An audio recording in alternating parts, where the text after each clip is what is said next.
Buenas tardes. Escuela de Diseño de las Facultades de Diseño Flamenco. Buenas tardes. Primero agradecer al Museo de Antioquia y su directora por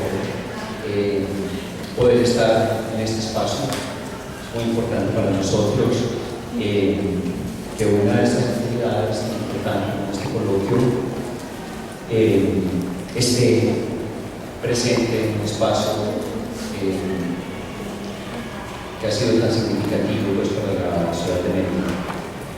La celebración Festival Día de Ahí, que se hace en celebración de los 40 años del Resultado de Diseño, tiene el gusto entonces de convocarnos a este coloquio de diseño y política.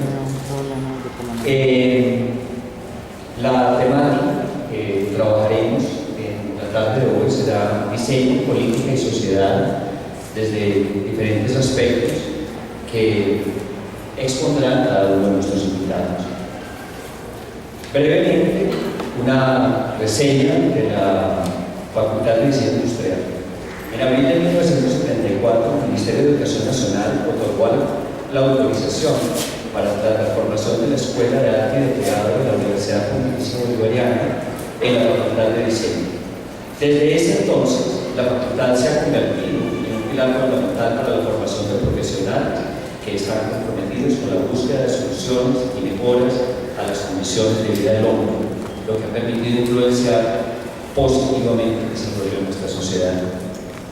Nos acompañan hoy los historiadores Raúl Domínguez y Álvaro Monterrosa, la diseñadora Sandra Vélez, el diseñador Leonardo Riza, las estudiantes Ana Catalina Muñoz, Juliana Cerda, Andrea Villa y Laura Gómez, la diseñadora Copelia Herrera, el diseñador Alejandro Villa, el diseñador Carlos Garnier, el diseñador Fernando Bengochea y el diseñador Johnny Isiñares.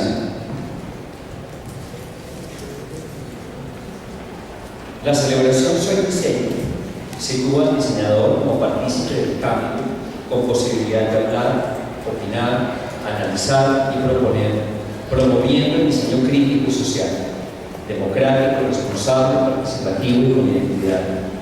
Esto con el fin de motivar la apropiación de la cultura, la investigación y la innovación y desde el diseño para la comunidad académica y el medio. Agradecemos el apoyo de nuestros aliados estratégicos, Colciencia, Manufacturas Muñoz, MUMA, Jeff, Rino 3 de Colombia y nuestros patrocinadores, Todo Artes, Marquines, Accesorios, Museo de Antioquia, Parques Flora, León, Faínos, Esmurgo y Cámara.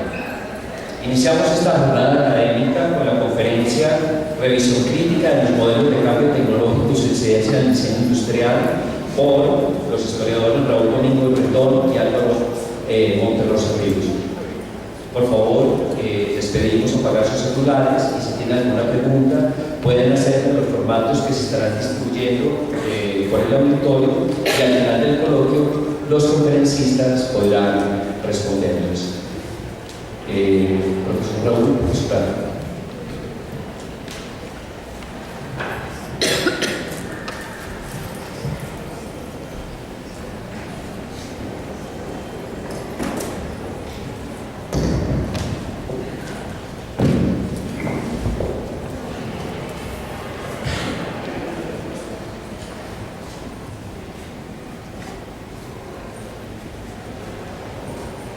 Buenas tardes. El compañero Raúl Domínguez y yo pues, estamos desarrollando actualmente los estudios preliminares de estudiar alguna teoría, digamos, existe una especie de teoría para explicar el cambio tecnológico. Y eso, creemos, está muy relacionado con nuestra cultura material y el diseño. Entendiendo diseño es como la configuración del entorno, digamos, la idea del hábitat, en el cual los seres humanos y identidad, todo ello. Entonces, vamos a presentar rápidamente qué exploraciones hemos hecho hasta el momento sobre que si es posible entender o existe una lógica subyacente de por qué cambian, por qué los artefactos, los objetos cambian en el tiempo. Bueno, es un punto con el ITM, unos compañeros, bueno, rápidamente.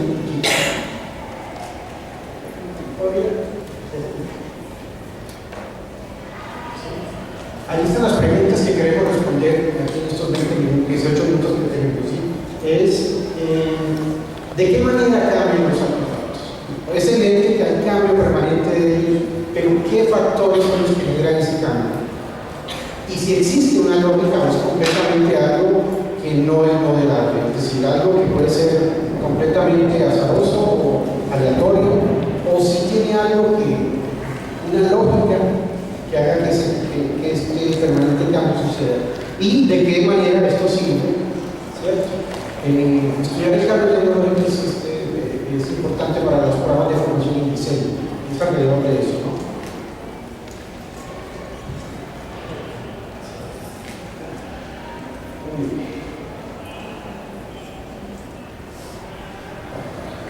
No voy a leer todo esto, básicamente creemos que es posible, la hipótesis es que es posible, existen algunos factores y se puede hacer una especie de descripción. Ese modelo, pues no va a ser un modelo predictivo, ni siquiera matemático, vamos a encontrar algunos, cuáles son los factores determinantes de esos cambios, ¿cierto? Creemos que es posible, el objetivo es plantear un modelo histórico y es una apuesta que hacemos, es decir, un modelo que se explica hacia atrás, así como, por ejemplo, la teoría de la selección natural de Darwin explica la historia de la diversidad de las especies vivas, y de esta manera creemos que es posible encontrar ciertos patrones de cómo ha sido la historia del cambio de estos artefactos. ¿Por qué nos interesa? Pues básicamente lo que hemos dicho sobre que esto definitivamente va a impactar positivamente y encontrar los elementos de qué hace posible, o sea, digamos, qué factores, tanto internos o externos, influyen en la manera en que aparecen derivas en los diseños. Eso podría incluir, por ejemplo, los programas de formación de, digamos, las carreras que estudian la pintura material, en este caso, la arquitectura o el diseño. Yo creería que hasta la ingeniería, ¿no? Bueno, ahora vamos a lo que vamos a estar hablando, vamos a hablar del cambio tecnológico, pero entendido tecnológico como en el sentido de cultura material, de lo que, digamos, del área donde vivimos. Entonces, con los objetos tenemos varios problemas, bueno, no son problemas, sino que son características, ¿cierto? De que muchas veces el desarrollo de la lógica de los objetos no tiene, digamos, que no es, digamos, necesaria, sino que es circunstancial. No es absolutamente necesaria, es decir, así como pudo haberse desarrollado un tipo de tecnología, por ejemplo, con los automóviles, pudieron en un principio ser todos eléctricos, desde hace más de un siglo, pero por, digamos, contingencias de la historia, resultaron siendo de producción interna, por decirlo así. Entonces, estamos hablando de algo que no es absolutamente necesario. También hay otra cosa muy difícil de explicar, y es cómo es posible tal variedad, una enorme variedad de objetos que, digamos, constituyen una especie de selva. ¿Cómo tratar de explicar la enorme diversidad? Ese es un problema que se presenta, ¿no? También es una cuestión solamente de diseñadores, sino de la aceptación y el uso que se tenga de estos objetos. Entonces hay que tenerlo presente también para empezar a estudiarlos. También podemos ver, y algunos autores lo dicen, como lo tenemos referido, de que existe cierta conexión, digamos, la creación absolutamente nunca no existe, siempre hay referencia a otros patrones anteriores y es importante también tenerlo en cuenta. Entonces, hay cierta continuidad, pero también hay pequeños saltos. Y es un sistema, digamos, por así decirlo, retroalimentado. Hay culturas que son, digamos, más creativas que otras o más innovadoras que otras, entonces se crean, digamos, patrones para manifestar esa creatividad más fácilmente. Pero rápidamente, hay una pregunta filosófica que nos tenemos que encargar, es que nos parece natural que las cosas cambien. ¿Qué es lo que motiva que nosotros permanentemente estamos cambiando? ¿Por qué cambiamos? ¿Por qué innovamos? Podríamos rastrear varias razones rápidamente al respecto. Algunos dicen que es por necesidades, otros dicen que es simplemente por el crecimiento económico, otros están hablando de que un motivador es el prestigio, otros hablan de los deseos. ¿Sí? Otro me llama interesante, el profesor Fernando Roncano, y es que somos nómadas todavía, pero de las posibilidades, entendiendo que la tecnología es un campo de posibilidades, o pueden ser todas las anteriores. Entonces, hemos visto muchos factores, que van factores internos a factores externos, como podemos ver acá, ¿no? Desde intelectuales, cognitivos, en fin, hasta factores que son netamente externos, económicos, políticos, militares, etc. Y hemos encontrado que hay diversas formas de tratar, que intentan modelar el cambio técnico. Hay modelos que son, por así decirlo, deterministas, que esto, o que buscan solamente eficiencia máxima. Hay modelos economicistas que intentan predecir cómo las dinámicas económicas hacen la dinámica tecnológica, una especie de hay también modelos que son meméticos, culturalistas, que tratan de explicar el cambio técnico en términos de memes. Otros, hay una familia grande e interesante que son los evolucionistas, que hemos clasificado en dos. Unos son darwinistas y otros son lamarckianos. Y tienen sus ventajas y vamos a analizar rápidamente la primera revisión sobre los modelos darwinianos. Y hay otros enfoques que apenas hemos estado explorando sobre sistemas complejos. ¿Sí? Sobre los modelos darwinistas hemos visto varias cosas. Tienen unas ventajas, por ejemplo, que son históricos, es decir, intentan explicar el pasado. No son jerárquicos, no son teleológicos, es decir, digamos una cuestión de adaptación, hay un tal fin, entonces eso lo hace muy atractivo. En fin, digamos, es más una metáfora y tiene una consecuencia interesante. Filosofía y política es que nos hace responsables del futuro. También hay problemas con esos modelos. Aquí están. Pues básicamente es difícil a veces tratar de llevar el modelo de los seres vivos, que explica la diversidad de seres vivos, a la diversidad de objetos artificiales. Es porque, rápidamente voy a decir, ¿dónde está la acción intencional? Digamos, los objetos son hechos intencionalmente, mientras que en la biología uno encuentra permanentemente lo aleatorio. También que muchas veces los objetos tecnológicos están en hibridación de varios, mientras que la hibridación en los seres vivos es muy limitada, no tiene excelencia. O también encontramos que hay expresiones que no son modelables porque está la venida sino lamarckiana, y otras es que es difícil explicar, o digamos que el modelo darwinista no explica la reproducción de estos artefactos o de los objetos artificiales. También es importante cuál es el modelo, digamos, la unidad de análisis que tenemos a estudiar este modelo. Hay varios, ¿no? Algunos dicen que son las ideas o el conocimiento técnico, otros hablan de empresa, que es la unidad de estudio, otros hablan de los usos, otros de los artefactos, de las funciones. Algunos hablan de memes, algunos de estilos y otros como sistemas o valores. Hemos decidido que vamos a enfocarnos en los artefactos. Buenas tardes. Lo que vamos a ver aquí entonces es tratar de plantear alguna búsqueda de orden dentro del desorden. Cuando se habla de sistemas tecnológicos, lo primero que viene a la cabeza es una colección de objetos. La idea era si dentro de esta colección, dentro de todo este mundo, podemos encontrar algunas continuidades, algunas lógicas. No podemos hablar de leyes, sino algunas lógicas que determinan el cambio de los diseños. Porque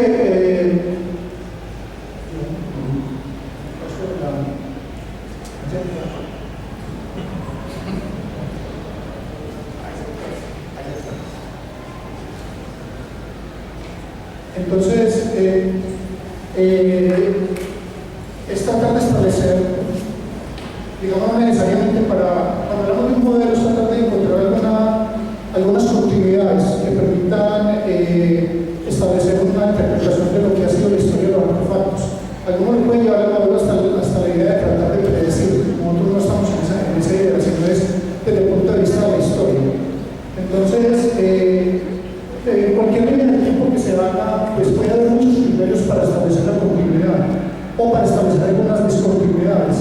Entonces se puede tratar de establecer si lo determinante en la historia y en el cambio tecnológico son aspectos estrictamente ergonómicos, aspectos estilísticos y estéticos, el tema de los materiales. Entonces lo que vamos a tratar de establecer con una unidad de análisis como los artefactos, cuál podría ser el elemento que predomina en esa línea continua o discontinua. Entonces, por favor.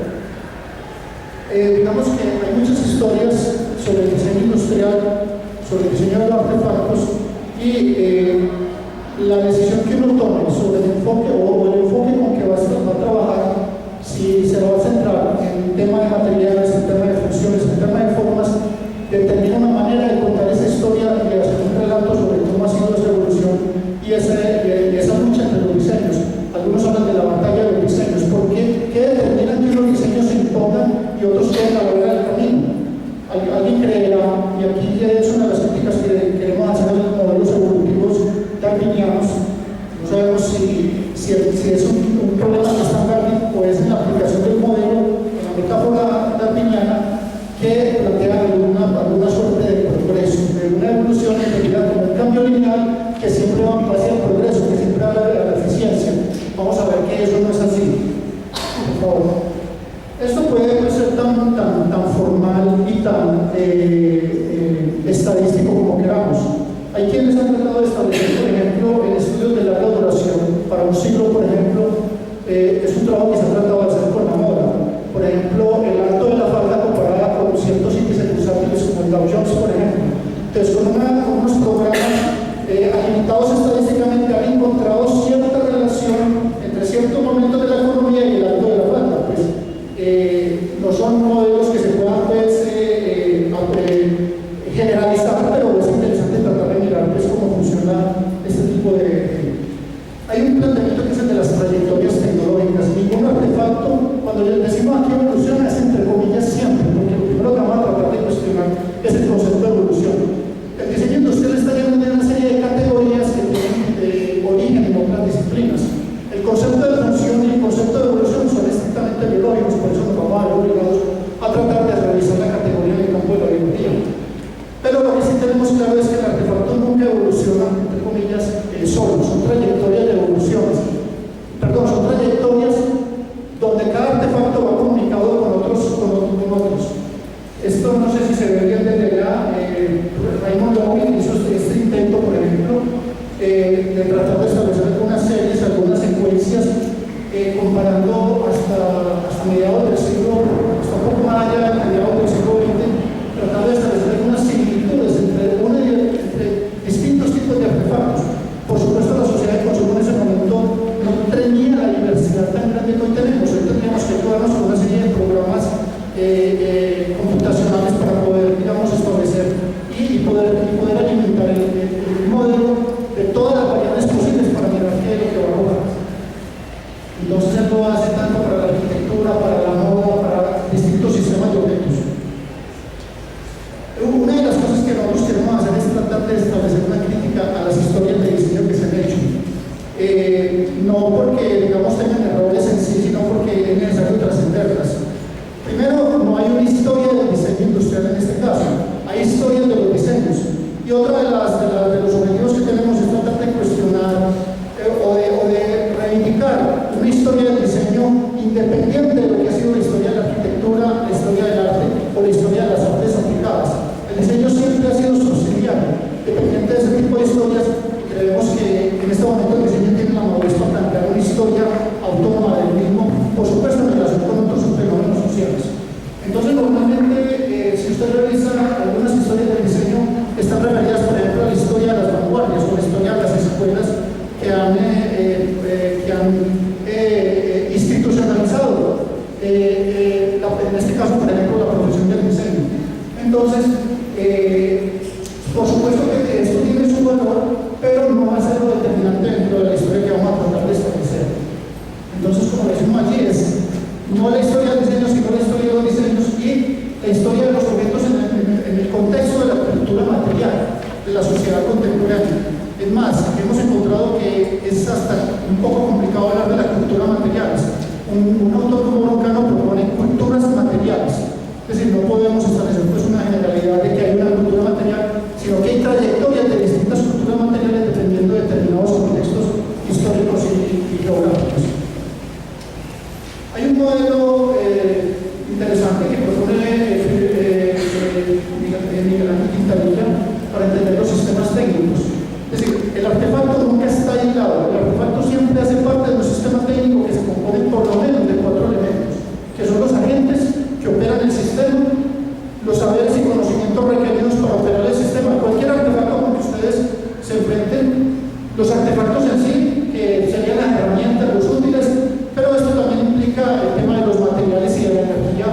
los materiales de que están hechos los artefactos y la energía con que se mueven. Y un elemento fundamental que a veces se olvida, que es el tema de los valores, los intereses, las intenciones. En el caso de nosotros, por ejemplo, lo vamos a aplicar a un artefacto que es el sanitario. Quizás no alcancemos aquí a justificar por qué la riqueza de este artefacto, pero digamos, cuando hablamos de intenciones y de valores, tendríamos que hablar, antes que del sanitario, de unas prácticas de higiene, los valores referidos a las prácticas. Entonces, podríamos hablar de los artefactos en sí, los artefactos en el contexto de la producción, o los artefactos en el contexto de la cultura, en el contexto de la historia en el cual se desenvuelve. Nosotros nos orientaremos básicamente hacia, o nos estamos orientando hacia la tercera dimensión. Esto ya es reconocido, digamos, claro, hay distintos enfoques que establecen diferenciaciones o las dimensiones del artefacto en términos del material, la función, la forma.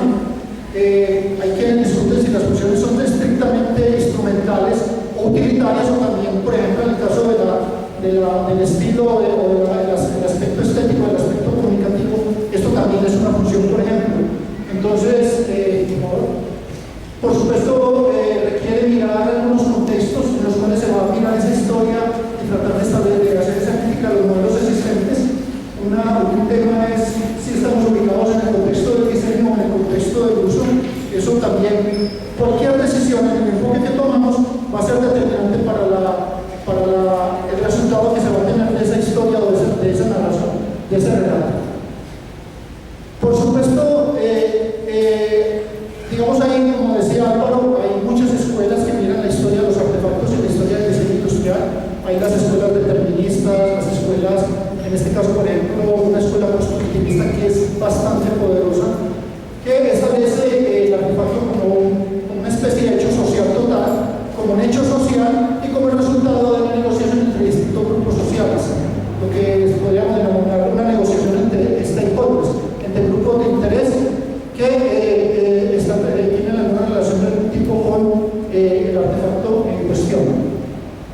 Entonces, como les digo, las lecciones en términos del sanitario, pues por supuesto no se trata estrictamente del artefacto, sino de unas prácticas íntimas, unas prácticas de higiene que implican una serie de valores y, digamos, en términos de la relación necesidad-confort, por ejemplo, es uno de los artefactos quizás pues, más ricos y creemos que tiene muchas posibilidades en la realización del trabajo. Desde el punto de vista de la estética que está presente, desde el punto de vista de los aspectos logísticos y tecnológicos, por supuesto hablar de sanitario implica hablar del acceso al agua, del acceso al jabón. Vamos a ver que el cuarto de baño es una cosa supremamente moderna, es increíble. La visión que nosotros hoy tenemos sobre una práctica privada no siempre existió, hubo cultural, era un asunto estrictamente social, el baño. Aspectos tan importantes como, por ejemplo, la existencia de interiores, la existencia o de una tela como el lino desde el punto de vista de las prácticas higiénicas y toda la conformación de lo que es el cuarto de baño. Entonces, ya estamos trayendo algunas series históricas de este artefacto. Ahora, desde el punto de vista tecnológico, pues hoy una necesidad tan primaria, pues hoy la tecnología ofrece una cantidad de posibilidades impresionantes y desde el punto de vista de la innovación, dependiendo por supuesto de la cultura en la cual se desarrolla. Bueno, pasamos por favor. A ver, cuando hablamos del aspecto evolutivo, es muy tentador, como les dije, en la historia del diseño, en la historia de los artefactos, el peso de la metáfora darwiniana es grandísimo. Para decirlo de una manera un poco esquemática, digamos, el evolucionismo plantea dos variables, la variación y la selección.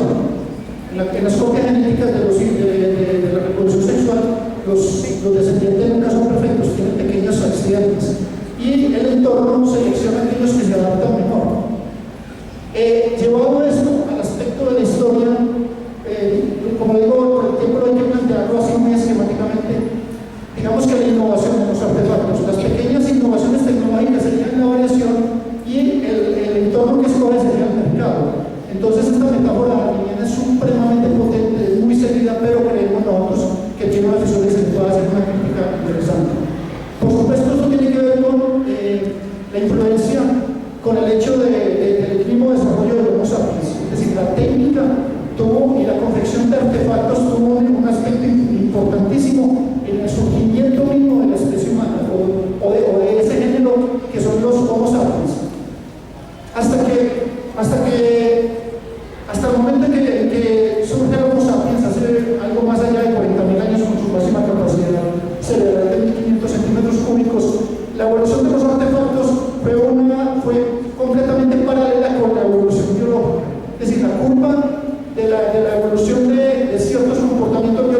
tecnología no necesariamente, los diseños que se imponen son siempre los más eficientes.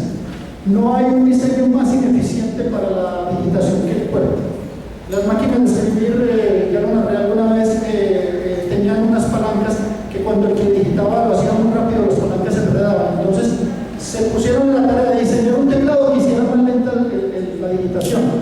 El asunto es que hoy es más costoso para la humanidad revertir, hacer un teclado más eficiente, inclusive adaptado a cada idioma, porque cada idioma no maneja en la misma cantidad de estadísticas las vocales y las letras, pero ¿qué le implicaría a la humanidad? Es desaprender todo el sistema de digitación que hemos aprendido y desmantelar todos los teclados existentes.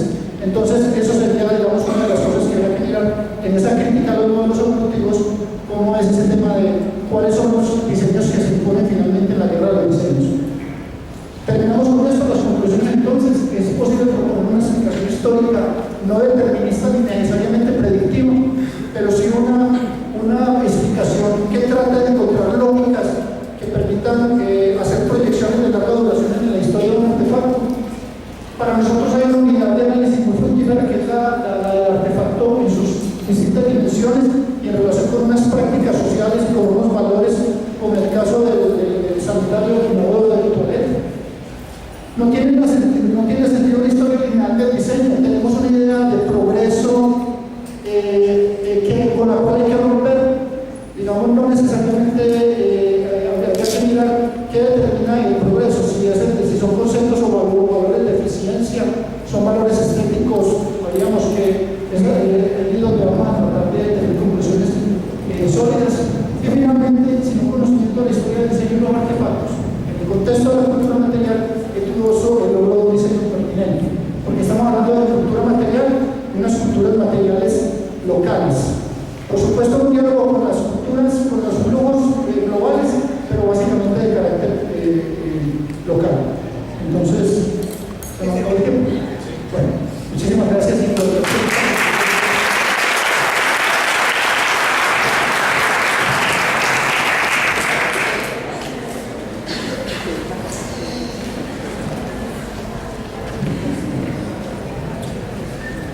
A continuación, nos invitamos a la profesora Sandra Vélez con su ponencia Sombrero, Algazas, Mulera, Carrier, entre lo arcaico, residual y emergente del patrimonio cultural del Valle de Colombia.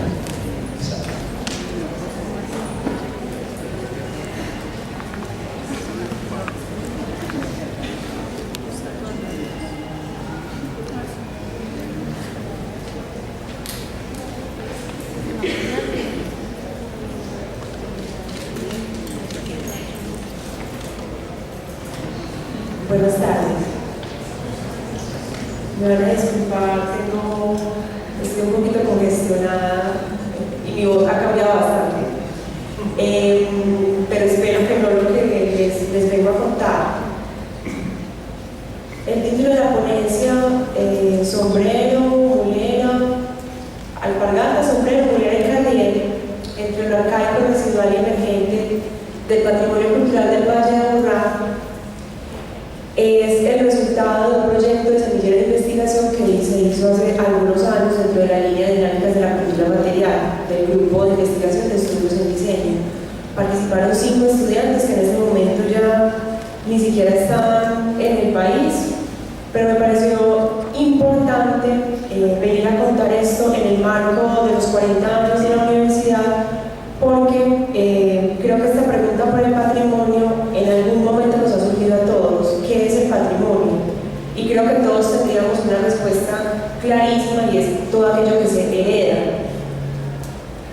Patrimonio había sido entendido así a través de la historia. Heredamos algo material, heredamos algún conocimiento, heredamos una casa, heredamos una información genética de nuestra familia, entonces heredamos unas cualidades, unos defectos, unas actitudes, unas formas de ver la vida. Efectivamente, eso es patrimonio. Sin embargo, a raíz de la Segunda Guerra Mundial, de la Primera Guerra Mundial, cuando se destruyó gran parte de la historia de la humanidad, las personas empezaron a preguntar qué iba a pasar con eso, si realmente lo que iba a pasar era que destruiría vivíamos toda nuestra historia, todo nuestro pasado.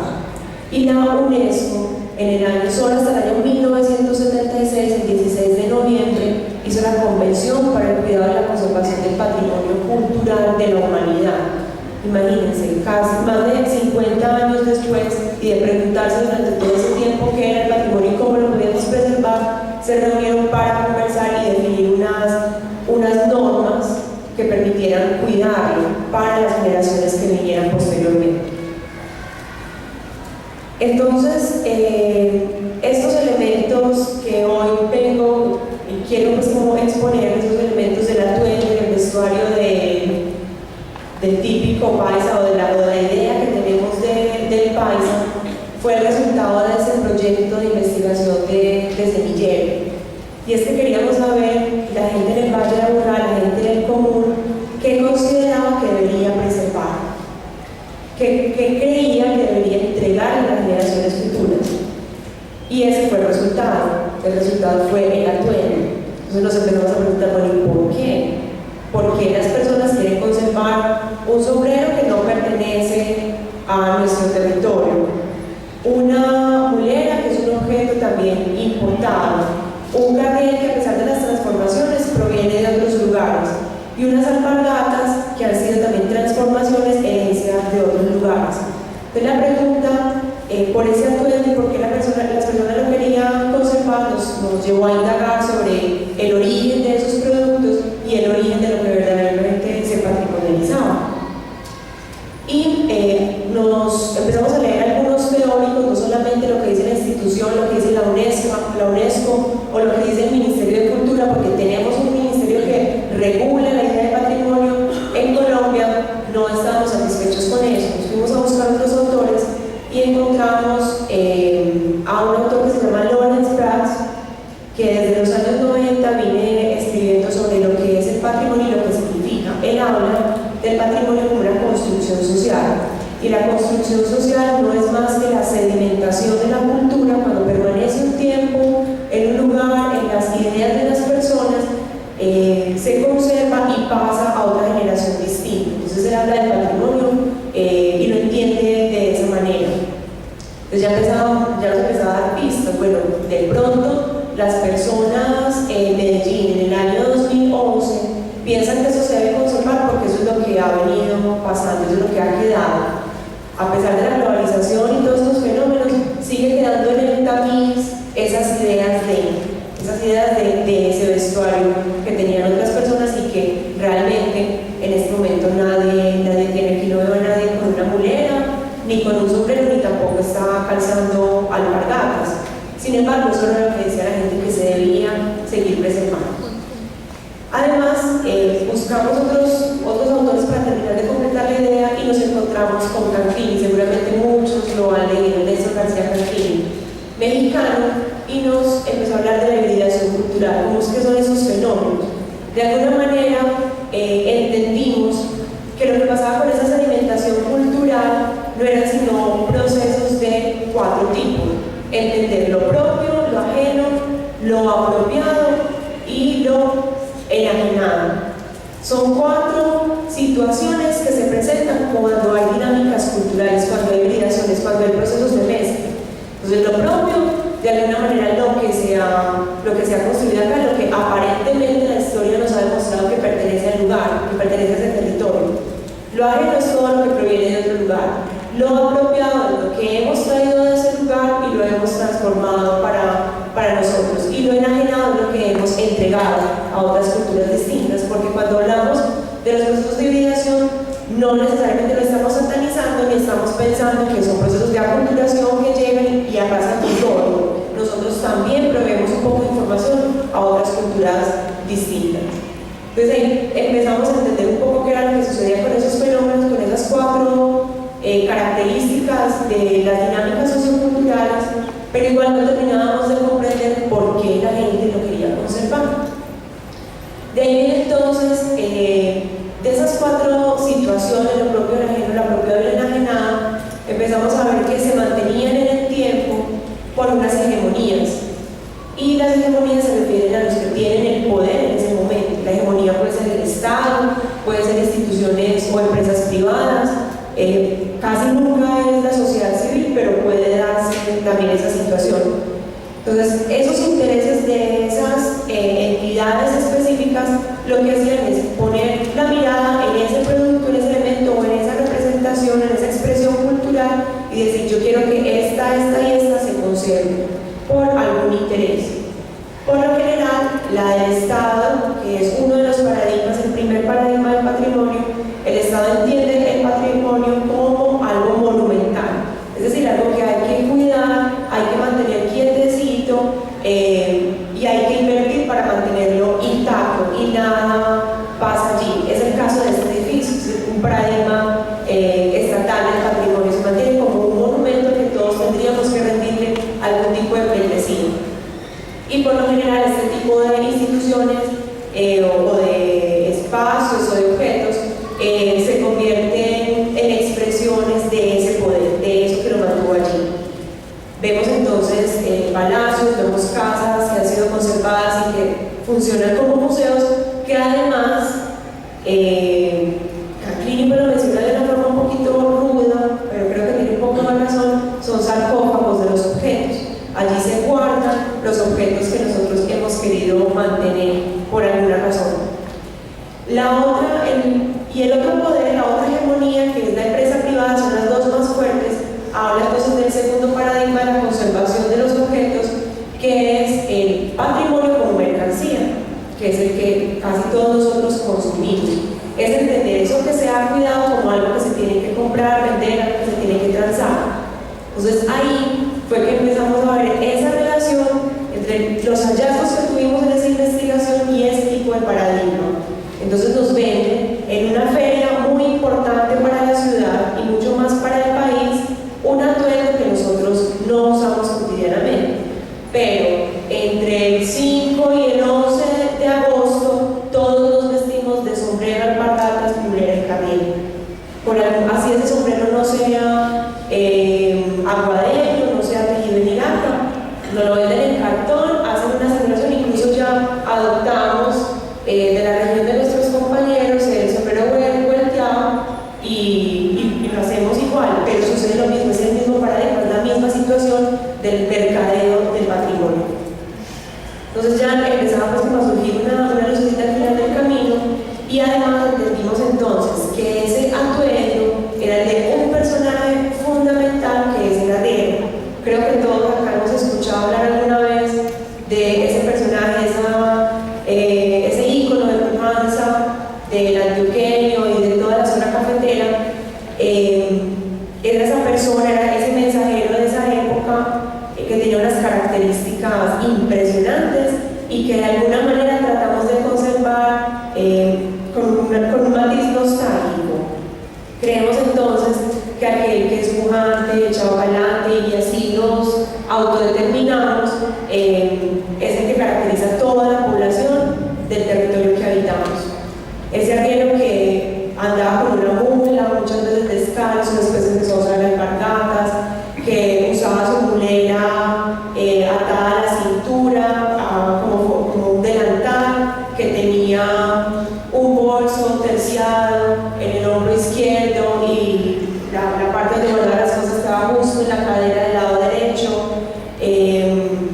y usaba su sombrero que importaba de un lugar de Caldas específicamente para poder hacer esas largas travesías y poder cargar lo que en ese momento representaba al país, que era la base de la economía primaria, que era el café y la producción minera. Ese personaje entonces que podía, con todo lo que la situación, las características geográficas y climáticas del país podía solucionar. Entonces nos empezó a dar entonces toda esa información y además empezó a sustentar en otros tres paradigmas distintos, los primeros que les mencioné, el monumental y el patrimonio como mercancía, se refieren al uso que se le da, el uso social que se le da al patrimonio. Venían otros tres, que es la relación que tenemos con ese patrimonio, cómo se ha dado esa sedimentación cultural, esa sedimentación del conocimiento. Y es el arcaico, el residual y el emergente. El arcaico entonces es aquel que se queda en el pasado, una idea del pasado que ya no volverá.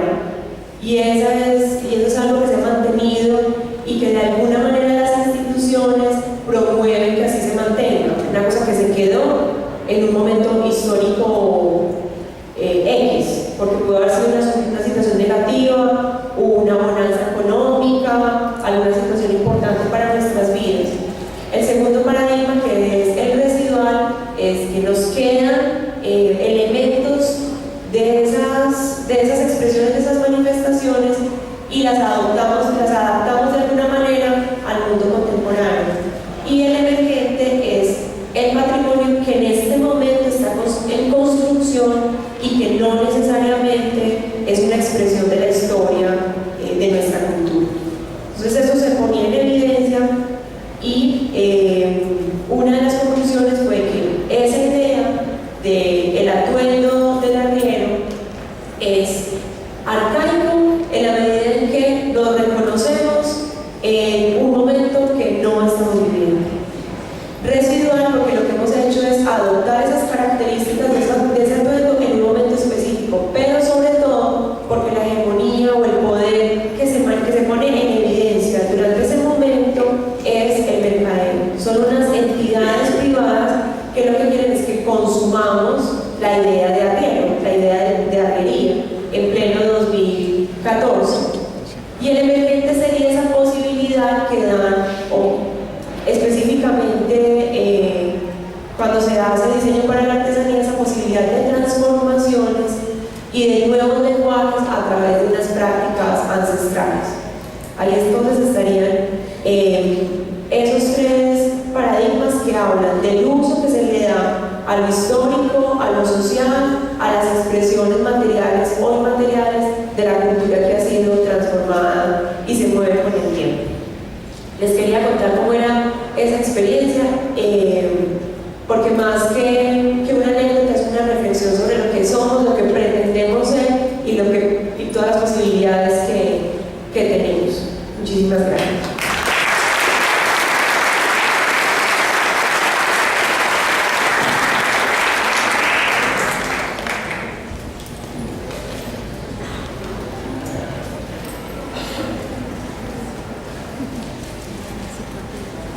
Gracias. A continuación, entonces,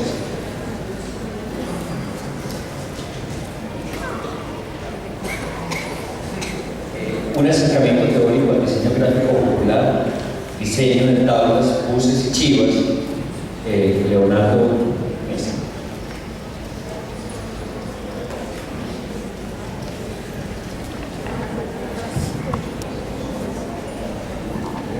Buenas tardes. Bueno, yo hoy vengo a hablarles sobre un poco de diseño popular, un poquito hablarles sobre un acercamiento teórico al diseño gráfico popular, tabla de buses y chivas.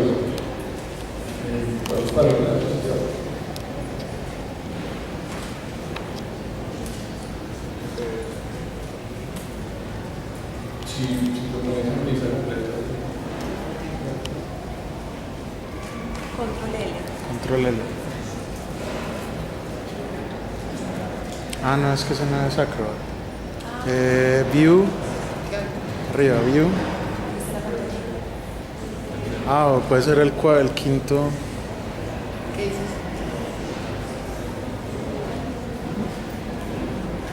Eso tan raro. Ese.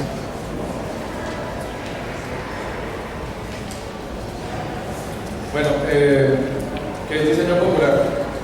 Bueno, pues según lo que varias aproximaciones que han dado varios autores y varios casos de entrevistas que he realizado directamente a los artistas y todo esto, el diseño popular aparece por una necesidad básica de comunicar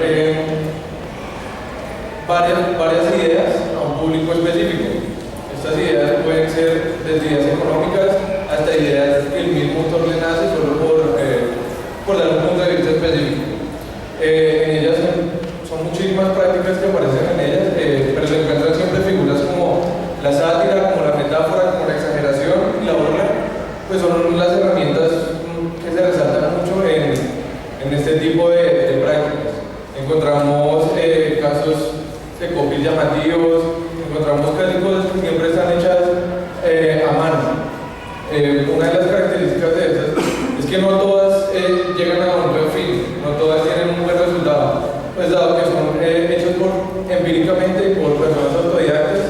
cuyo modelo de educación casi siempre es del modelo del discípulo o que aprende la técnica, digamos, con el pasar de las labores que le están dando. Entonces hay muchos casos en los que se ven casos de mala ortografía, casos de mala aplicación de conceptos, pero entonces ahí entra como una discusión en qué malos hasta qué punto. Efectivamente, cuando uno ve una comunicación que tiene una mala ortografía escrita sobre una tienda o algo así, pues digamos que el nivel de impregnancia es muy alto, porque a uno se le queda así ya porque esté mal escrito, porque digamos que el hecho de tener elementos propios de la cultura y los pongan ahí tal cual como se dicen, pues tienen mucha riqueza cultural.